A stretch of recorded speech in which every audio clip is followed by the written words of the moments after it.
नमस्कार, मेरा नाम मनीष। आप देख रहे हैं एक न्यूज़ 24। देखिए, तेजस्वी यादव यात्रा पर हैं। यात्रा के दौरान तेजस्वी यादव बोल रहे हैं कि जब मेरी सरकार बनेगी तो हर महिलाएं को 25-25 रुपये देंगे। आज उसी विषय में जानते हैं भाकपा माले के विधायक जो हैं महानंद जी। हम लोगों ने 300 किलोमीटर पदयात्रा किए थे। उसमें भी हमारी मांग थी कि झारखंड के तर्ज पर बिहार सरकार को महिलाओं को 3,000 रुपया देना चाहिए। और हम तो मांग कर रहे हैं कि सरकार ने सर्वे करवाया है, करीब 34% वैसे परिवार हैं, लोग के छोड़िए, परिवार हैं जिनकी आमदनी 6,000 से कम है। तो 6,000 से कम वाले परिवार जिनकी चिन्हित किए हैं उनको कम से कम 3,000 रुपये पर मंथ दीजिए। सरकार को देना है, ये तो हमारी डिमांड है। बिजली मुफ्त करिए वैसे परिवारों को जिनके 6,000 से कम आमदनी है, उनको बिजली मुफ्त करिए।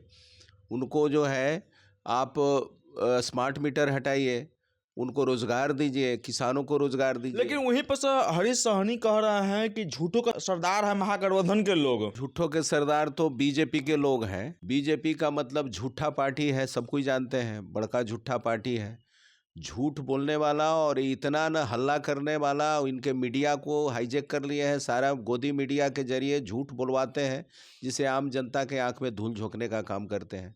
इसलिए सारे लोग जानते हैं कि क्या मामला है, इसलिए लोग छुपा हुआ नहीं है। इसलिए बीजेपी जब से जहाँ जहाँ सरकार है, पेपर लीक होता है, भ्रष्टाचार चरम पर है, दलित गरीबों पर हमले बढ़ते हैं, कम्युनलाइजेशन बढ़ जाता है, दंगा फसाद बढ़ता है, लोगों के समझ लीजिए कि संकट बढ़ जाता है, लूट का चरम बढ़ जाता है, अपराधियों का मनोबल काफ़ी बढ़ जाता है, सामंतों का मनोबल काफ़ी बढ़ जाता है और नौकरशाह चरम पर पहुंच जाता है। बापू सभागार में बीपीएससी का पैसा चल रहा था, उसी दौरान में कंट्रोलर की मौत हो जाता है हार्ट अटैक से। बताया जाता है कि उसमें जो परीक्षार्थी थे वो वहाँ पर जो हंगामा का उसी दौरान में उनको मौत हुआ है, उसी कारण से। सरकार के लचर व्यवस्था का देन है कि वो ये हुआ, उनकी मौत हुई। इसके लिए सरकार जवाबदेह है।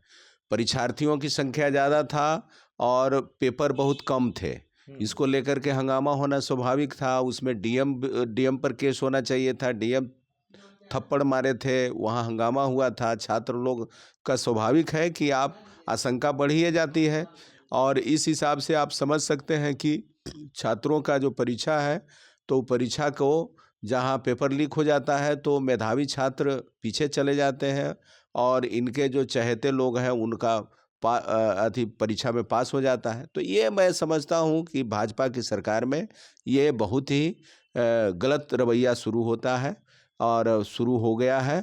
चाहे उत्तर प्रदेश का सवाल हो, मध्य प्रदेश का सवाल हो, जहाँ जहाँ भाजपा की सरकार है, बिना पेपर लीक वाला वो कोई परीक्षा नहीं हुआ है। आखिर में सब पेपर लीक का मामला कब तक समाप्त होगा सर?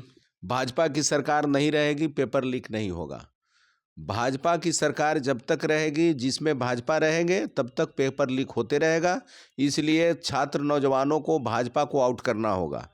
पेपर लीक, भ्रष्टाचार और गुंडागर्दी, कम्युनलिज्म, ये सब चीज़ को रोकना है, लोगों के आमदनी बढ़ाना है, लूट पर रोक लगाना है, तो भाजपा को हटाना होगा। पत्रकार को भी सरकार पर सवाल करना गुनाह है। आप सही चीज़ नहीं दिखा सकते, ग्राउंड रिपोर्ट वाला कोई चीज़ दिखा दीजिएगा, आपको जेल में डाल दिया जाएगा। ये चीज़ें चल रही है सरकार में, जहां संविधान की खुल्लम खुल्ला धज्जियां उड़ाई जा रही है, तो नागरिक अधिकारों का पर हमला हो रहा है। ये आप देख रहे हैं कि पूरे सरकार में चल रही। बापू सभागार में सब जो परीक्षार्थी थे मैंने कि परीक्षा को लेकर हंगामा कर रहे थे। बताया था कि महागठबंधन के लोग मैंने कि उसका रहे थे छात्र लोग को। जहाँ कोई भी हंगामा का मतलब महागठबंधन है। अरे जो लोग सवाल करें तो महागठबंधन है। यही हम कहते हैं कि जो भी रोजी रोटी की बात करेगा वह कम्युनिस्ट कहलाएगा। आप सुन रहे थे भाकपा माले के विधायक महानंद जी, जो सारे प्रश्न के बेबाकी से जवाब दिया। तमाम खबर देखने के लिए एक न्यूज़ 24 से बने रहे। धन्यवाद।